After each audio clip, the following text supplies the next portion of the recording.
हाँ जी दोस्तों, तो वेलकम बैक। इंग्लिश बोलने में कई बार हमें इस टाइप की बातें बहुत ज़्यादा बोलनी पड़ती हैं, जैसे उड़ना या फिर उड़ाना, बैठना या फिर किसी को बिठाना, हंसना या फिर हंसाना, काटना या किसी से कटवाना या फिर सुनना या फिर किसी को सुनवाना। अब जब भी कभी आपको इंग्लिश में इस टाइप की कोई भी बात बोलनी पड़े तो इसके सबसे पहले मैं आपको बताता हूँ दो नियम। सबसे पहला नियम तो ये है कि अगर आपको इस टाइप की बातों में ये देखना पड़ेगा कि जब इंसान काम को कर रहा है, जैसे आपने एक सेंटेंस बोला कि उसे बिठा दो, तो उसे बिठा दो, इस बात का मतलब क्या हुआ कि इस काम को वो इंसान खुद ही बैठेगा तो खुद ही, लेकिन यहां पर दो लोगों का इन्वॉल्वमेंट है।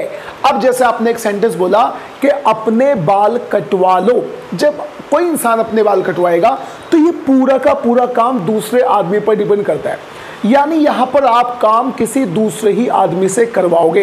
अब इसके देखो मैं आपको बताता हूं कि आपको इंग्लिश में कैसे कैसे बोलना है।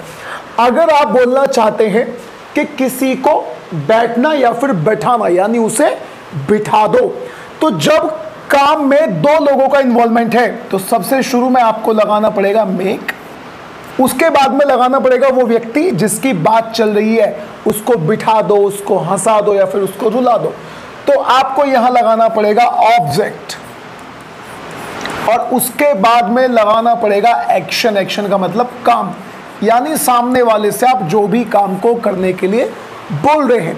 एग्जाम्पल के लिए जैसे आपने बोला उसे हंसा दो, तो आपको इंग्लिश में बोलना पड़ेगा मेक हिम लाफ। ये लीजिएगा, उसे हंसा दो, मेक हिम लाफ। इस बात को मैं पास्ट में भी बोल सकता हूं, मैंने उसे हंसाया था, तो यहां पर जो बदलाव आएगा वो केवल मेक में आएगा।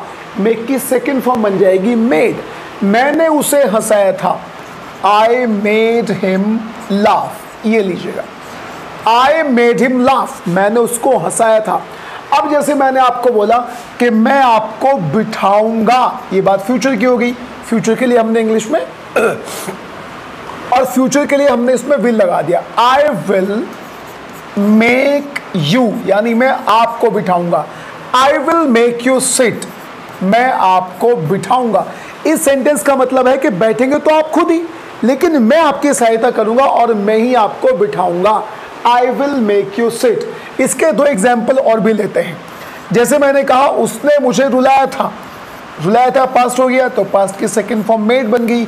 ही मेड मी क्राई, उसने मुझे रुलाया था, He made me cry। और इसी को आप प्रेजेंट में बोल सकते हैं, मुझे रुलाओ मत, Don't make me cry। ये लीजिएगा, Don't make me cry, आप मुझे मत रुलाइएगा, Don't make me cry।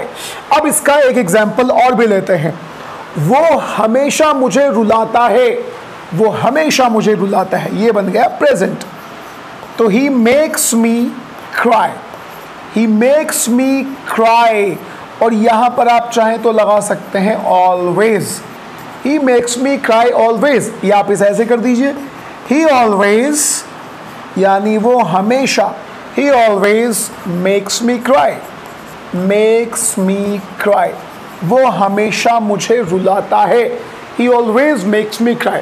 लेकिन दोस्तों अब अगर हम बात करें उन वाले सेंटेंसेस के बारे में जिनमें आप बोलना चाहते हैं कि काम टोटल ही आप किसी दूसरे ही इंसान से करवा रहे हो, मोबाइल को रिपेयर करवा लो, बालों को कटवा लो, दोस्तों को किडनैप करवा दूंगा मैं, तो इसका मतलब क्या है कि जब आप अपने दोस्त को किडनैप करवाओगे तो आपके इस काम को कोई दूसरा आदमी करेगा, इसमें आपका कोई भी इन्वॉल्वमेंट नहीं है।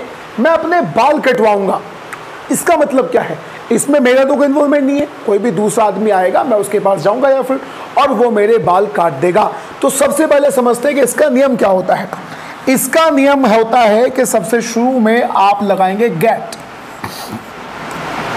गेट के बाद में आप लगाएंगे ऑब्जेक्ट, यानी जिस चीज पर काम हो रहा है, और इसके बाद में जो भी काम आएगा आपको उस काम की स्पेलिंग में थर्ड फॉर्म लगानी पड़ेगी।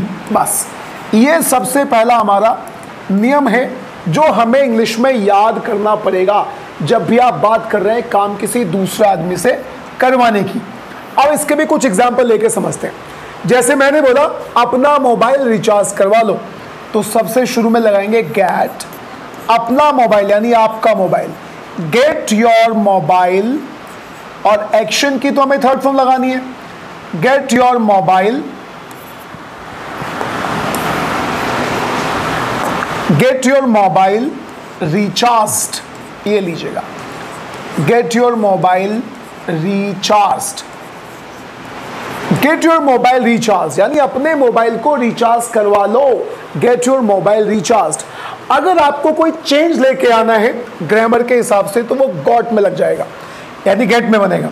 मैंने मोबाइल रिचार्ज करवाया था तो I got my mobile, I got my mobile recharge, ये लीजिएगा, I got my mobile recharge, मैंने अपना मोबाइल रिचार्ज करवाया था। मैं आपको किडनैप करवा दूंगा, फ्यूचर की बात है, तो आई विल यहां लगा दीजिए get, I will get you kidnapped, लो जी, मैं आपको किडनैप करवा दूंगा, तो I will get you kidnapped, इस टाइप से आपने बोल दिया। इसका एक एग्जांपल और भी लेते हैं। वो हर संडे को अपने बाल कटवाता है, तो कटवाता है प्रेजेंट की बात है, he gets his hair cut, he gets his hair cut, cut की थर्ड फॉर्म भी कट होती है, he gets his hair cut on every Sunday, on every Sunday, वो हर संडे को अपने बाल कटवाता है, he gets his hair cut on every Sunday, इस टाइप से आपको बोलना है। बस लास्ट एग्जांपल इसका ले लेते हैं, मैंने अपने बोर्ड को साफ करवाया था, या फिर यूं कह लीजिए कि मैंने अपने मकान को पेंट करवाया था।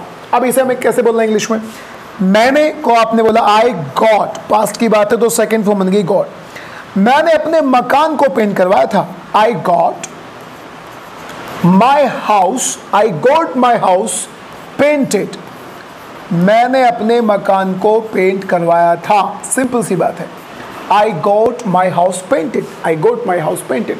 अब करवाने के लिए जो भी तरीका आपको इंग्लिश में यूज करना पड़े मैं आपको बिठा दूंगा, I will make you sit, मैं अपने बाल कटवा लूंगा, I will get my hair cut, अपना मकान पेंट करवा लो, get your home painted, अरे उसे हंसा दो, make him laugh, make him laugh, make का और get का आपको यूज करना है। और दोस्तों हम मिलते हैं किसी अगली वीडियो में, till then bye bye and take care.